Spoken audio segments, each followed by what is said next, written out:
It's a lot of similar characteristics. German-born, like German background, excuse me, highly intelligent, and I don't know how weird you want to get, bro. But, I want to get weird. Okay, bro. They think this might be some time-traveling Nazi shit, bro.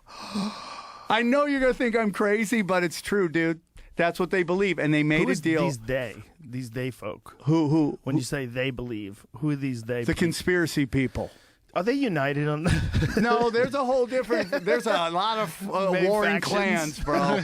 There's a lot of warring clans, dude. But that one how deep do you want to go? What is interesting is how advanced the engineering of the Germans was. You know, it's really interesting when you think about car manufacturers like Audi and Volkswagen, Mercedes. It's all out of BMW. Didn't BMW make engines for Nazi fighter pilots? I think that's what they first started off doing. They all did, bro. But I think that's what BMW did, right? Yeah, 100%. And then Audi made Hitler a car. Yeah, Hitler had a race car. That was never part of their marketing plan, though. Yeah, that would have been a crazy campaign. What does it say there? It's a 1939 BMW 801D.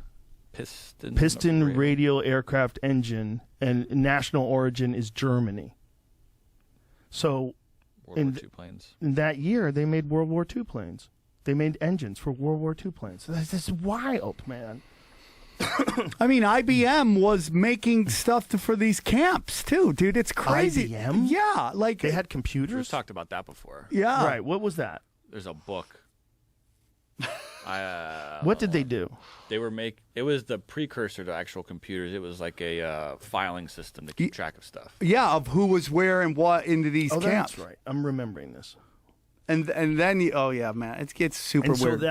But it wasn't called IBM, right? Was it called something else? I think it was IBM. Book. Yeah, the book is called IBM and the Holocaust: A Strategic Alliance Between Nazi Germany. I mean, you ain't fucking around with that title, huh? That title is rough. Yeah, dude. If you're IBM, you gotta be like, fuck, did we do that? Did we really do this? The strategic alliance between Nazi Germany and America's most powerful corporation expanded. Interesting.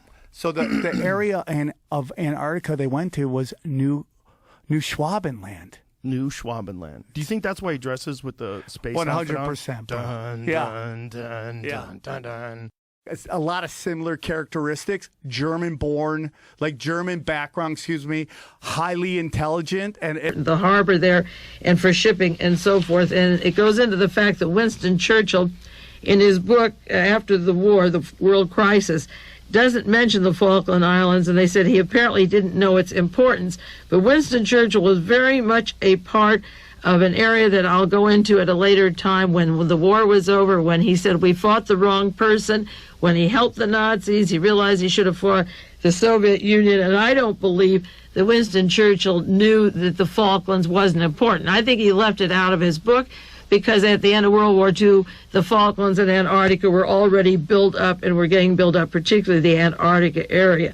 So that the Germans had to turn back, and the German dye stuff industry had to go other places. They were looking for bromine, chlorine, and so forth down in that area. But Falkland was important there for the war materials in World War I. So you know that it's important right now, and it's been an area that we haven't been taught about in our schools in geography, but other people have watched it very carefully.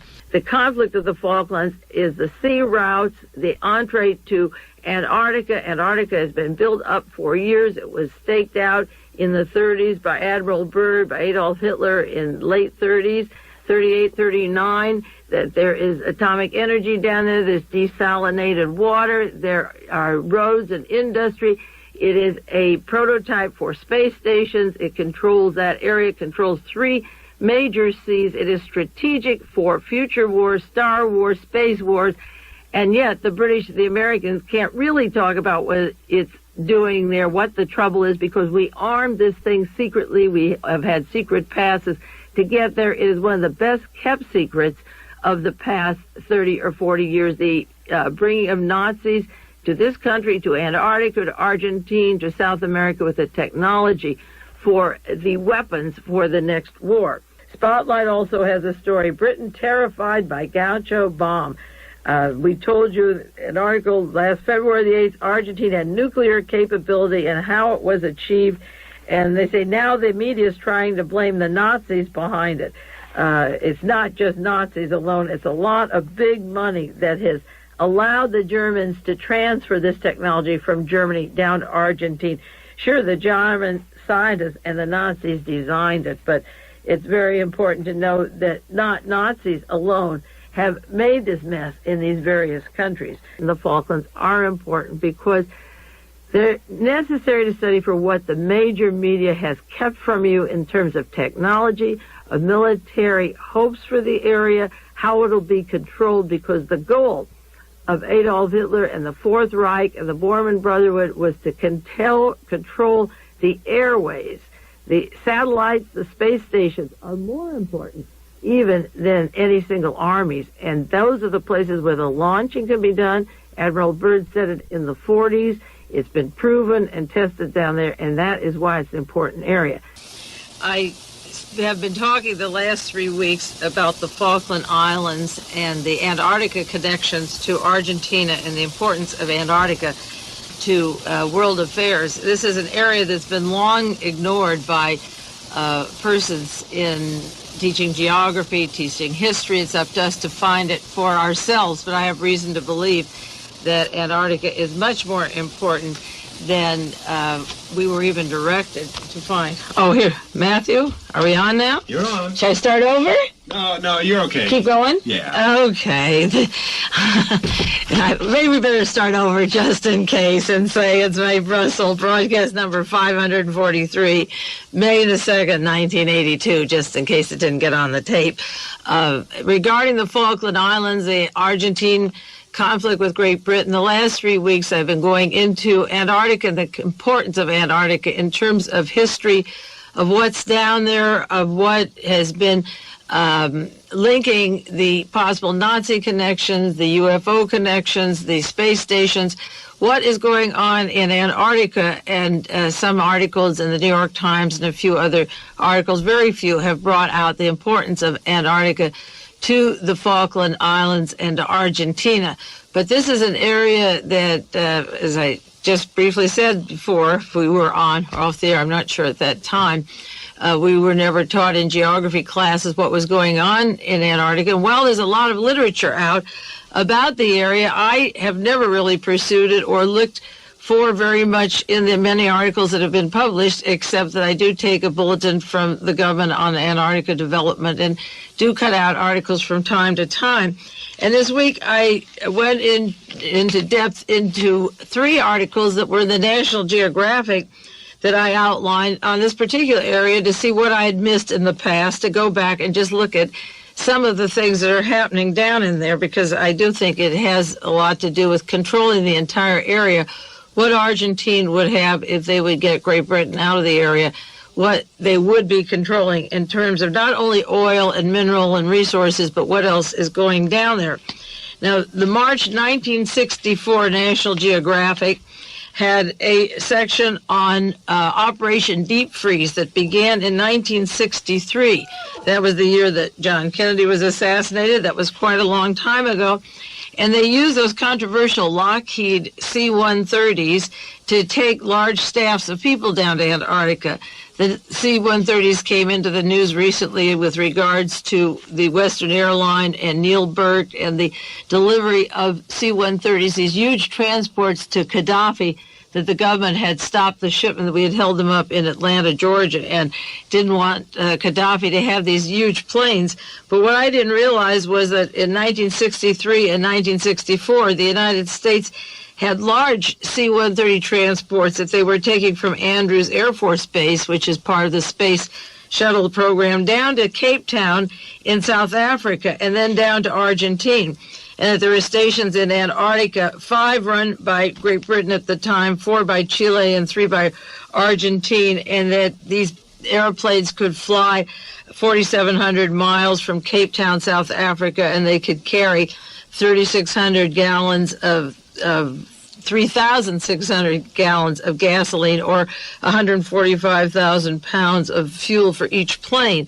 That the process for delivering large amounts of equipment was possible as far back as 1963 that Lockheed C-130s, those huge transport planes, and that they used them, according to the National Geographic, to take a lot of equipment down to Antarctica and also to study the stresses of hostile environment for possible use in space, which I read later in the New York Times just several weeks ago, the importance of Antarctica in terms of space laws or how to manage space colonies, the laws that apply to Antarctica or to space colonies or colonies on the moon. But this goes way back. The development began a long time ago, and the technology for moving large amount of people and equipment began.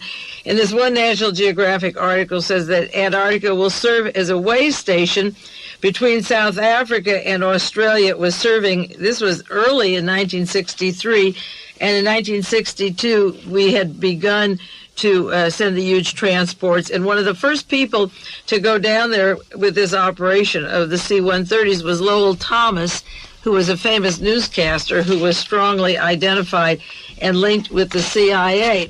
Another article I read about Antarctica that was even more interesting, the National Geographic October 1968, was just a mind-boggler. And the title of that article that I had is Antarctica, the Icy Testing Ground for Space.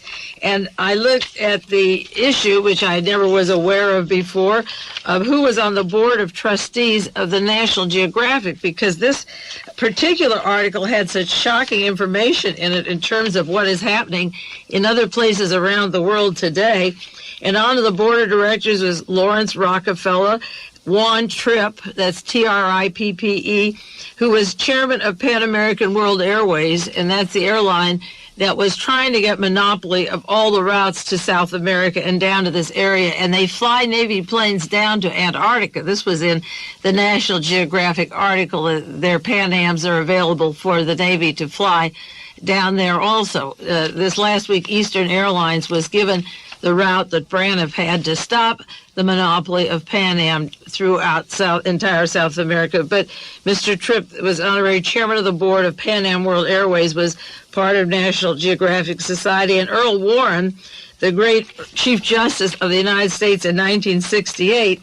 Now, Earl Warren headed the commission to investigate the murder of John Kennedy, and there were Nazis involved in Argentina that he covered up in his investigation purposely. He had information that he could have pursued down to Argentina of the links to Lee and Marina Oswald, and to Lee Oswald in the Dallas-Fort Worth area with Walter Dornberger and the space program, the Werner von Braun and the Nazis that were linked to Bell Helicopter Aerospace in Texas. Earl Warren had covered up the Nazi connections of those persons down in Argentina and in this area, including Werner von Braun, who would travel down to Antarctica. He was a visitor down to see these stations that he called future moon stations. Earl Warren was on the board of the National Geographic, and also Curtis LeMay, former chief of staff of the U.S. Air Force, and Mr. William Martin, Jr., chairman of the Board of Governors of the Federal Reserve System. There was quite an interesting group, and James Webb of NASA, the administrator for NASA. And NASA, Werner von Braun and Walter Dornberger were named in the Torbett document and in other information as one part of the five-prong group that were involved in the killing of John Kennedy. And the Rockefellers had given money and identification to George de Mohrenschildt when he was suspected of being a Nazi war criminal. He was Lee Harvey Oswald's close associate. So on the board of National Geographic, with the activities going down in Antarctica, a lot of activity. There was Lawrence Rockefeller and Mr. Trippe from Pan Am, Earl Warren, James Webb from NASA, and Curtis LeMay, and the head of the Federal Reserve System. Now, this one article says that over the past 75 years of National Geographic, and this was dated 1968, up to 1968, they had more than 70 articles on Antarctica, and I was never aware myself that there was such a large amount of information accumulated about this particular area and what was going on. And they said that men now live and work at the South Pole. They have for dozens of years, and there's at least 40 scientific outposts. Now, this was in 1968, that there were 4 stations there and outposts going on all the time down at the South Pole. This article also said that they had a nuclear power station in Antarctica. And I mentioned several weeks ago the possibility and references of the man-made UFOs coming out of the Antarctic area in the South Pole linked to the Argentine military regime and the Nazis in South America.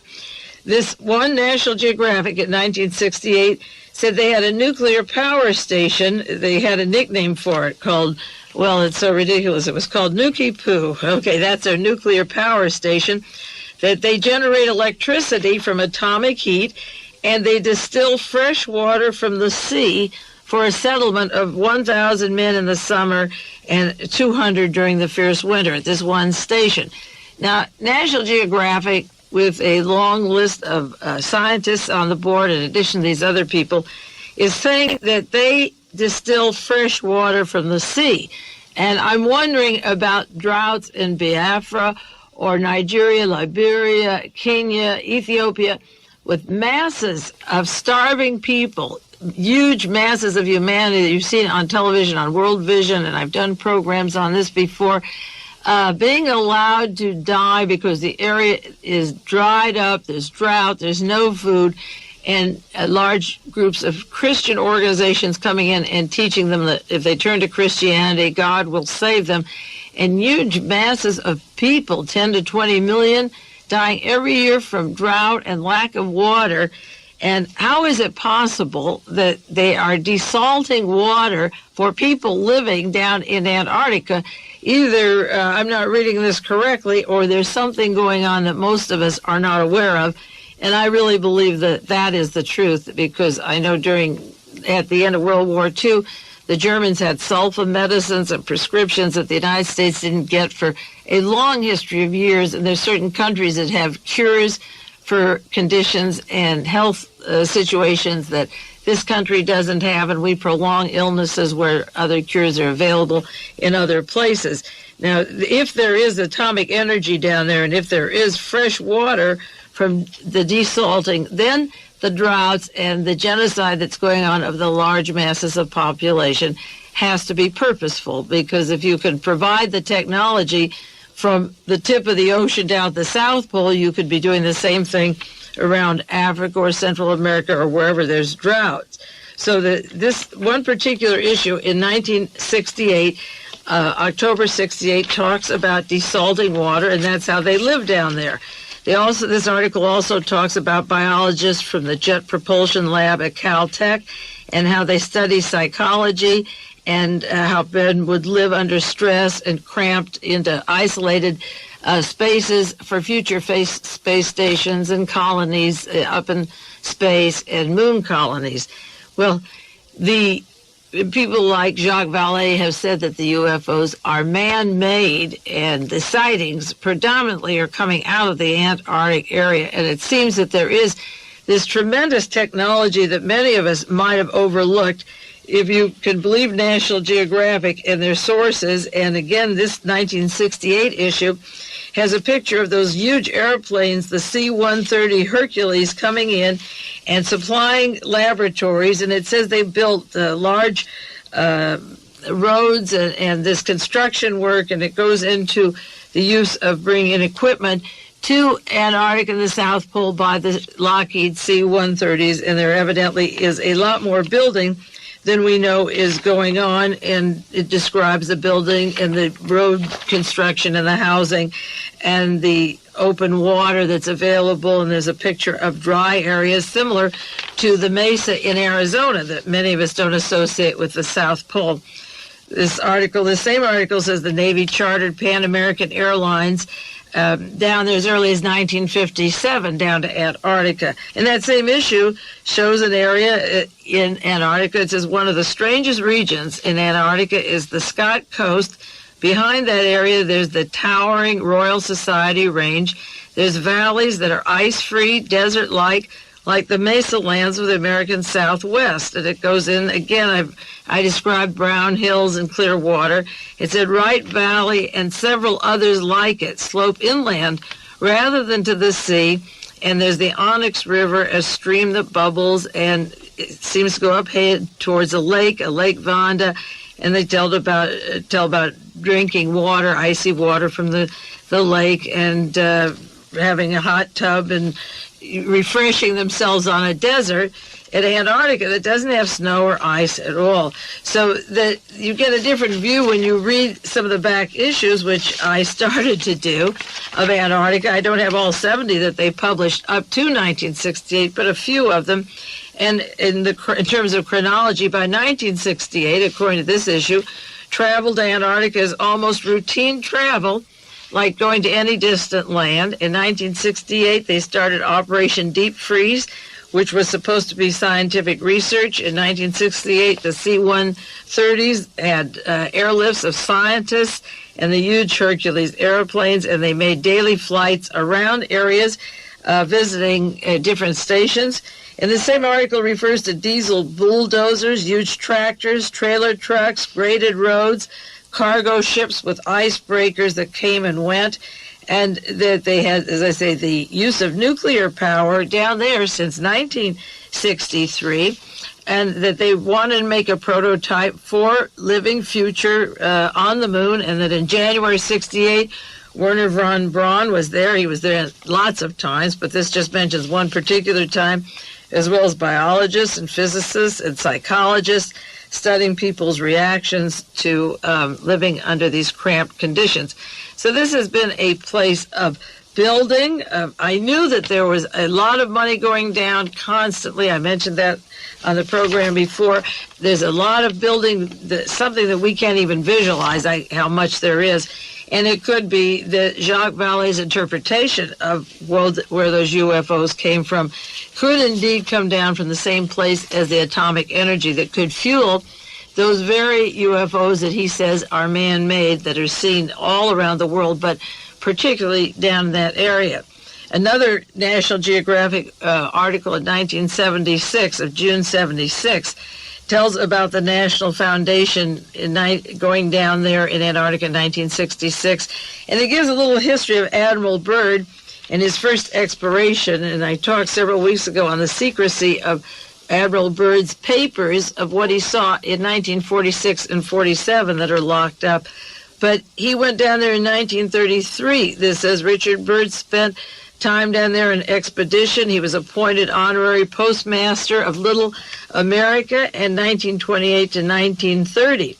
The National Geographic Society encouraged and helped finance Admiral Byrd to go down for his second expedition from 1933 to 1935. So 1928 to 1930, he was encouraged to go down to the South Pole. In 1933 to 35 was the next expedition. So when the National Geographic published a map in 1957 and again 1963 of an area that Hitler was anxious to have a German foothold in 1939, that doesn't sound so bizarre. Why wouldn't Adolf Hitler stake out a place from 1938 to 39 if Admiral Byrd is down there from 1933 to 35? The Americans were down there, the American military were down there, the scientists were there. So the Germans certainly kept up and were more advanced than us on many of the technologies for surviving down there, I'm sure. And they had the rockets and missiles that we brought to this country as soon as World War II was over, and brought the scientists, as many as we could, to the United States and to the space program. So Antarctic area, the South Pole, was not unknown to the Germans any more than Admiral Byrd, and it wasn't an isolated thing that they staked out this area and began to develop it with all the equipment and huge planes, which seems they've been doing all along. And as I said before, I think the interesting thing is how early the atomic energy was down there. We can't seem to get atomic energy going in this country at all. And our plants like the 3 Mile Island or down at San Luis Obispo or 30 other plants have been temporarily shelved or they're not working. What techniques do they have down there that have worked continuously? We haven't read about any leaks or any problems. And what way do they support themselves with water? Are they desalting themselves, the water, and drinking out of the same ocean that all of us assume can't be desalted yet? Maybe they have a technique they've used for 20 or 30 years that has not been shared with the rest of the world, which would be a good tool, a weapon, being able to sustain their own water system. Obviously, that's being done down there and nowhere else, it seems, in the world, or at least we're not told about it. Another friend sent me an article from National Geographic, April 1962, and it showed John Connally with Admiral Byrd. Connally was Secretary of the Navy, and he was active with the astronauts, of course. And on the stand, there's a picture of them, old comrades here. John Connally Jr., then Secretary of the Navy, praised Byrd's determination and sheer grit for going down to Antarctica. Well, John Connally worked, if you've read the Torbett document, worked with an organization called Permindex that worked with NASA and Wernher von Braun, who was frequently down in Antarctica, and Walter Dornberger from the Dallas-Fort Worth area. Dornberger lived in Texas when John Connally left the Navy and became the governor of Texas. And they were both involved in the planning and the cover-up, at least the cover-up, of the murder of John Kennedy. And I believe Dornberger had an even more insidious role, he and Wernher von Braun, in that particular assassination. But their National Geographic has not only Earl Warren on the board of directors and works closely with NASA and von Braun, but John Connally is giving accolades to Admiral Byrd, and Byrd had come home and kept secret his relationship to what he saw down there on his military mission. That is really the answer to the future of the Falklands or the British-Argentine struggle, is how much is going on down there and what are we not being told about the area. That is the bottom line, and I can't begin to guess which way the Falkland affairs will come out, because it seems that there's a lot of hidden history that has accumulated over the past 37 years that we are not yet privy to. There's just little bits and pieces. While many of the topics May Brussels brings up regarding Antarctica are very controversial, especially regarding German UFO technology, since the secret of flying saucer propulsion is also the key to the dream of universal free energy, which is classified and kept from the general population by oil companies that have maintained a monopoly on energy. That said, what was arguably even more controversial was her quote regarding Churchill when comprehending the degradation of cultural Marxism and Stalin's totalitarian communism and the mistake of letting him consolidate power. Churchill reportedly exclaimed, "We have killed the wrong pig." A similar quote was made by General Patton after the end of the Second World War, when he said that America defeated the wrong enemy. Of course, the powers that be are more afraid of people waking up to the truth about World War II than any other topic, which is evident by the degree of censorship that exists whenever the official narrative is challenged. One can't help but wonder, what if Churchill, Patton, or the soldiers that died during World War II could see the world today? Would they still volunteer to fight with the same patriotism and optimism? Or would they look at the corrupt media, world leaders, and question who the real enemy is? My name is Robert Sepper. I'm an anthropologist,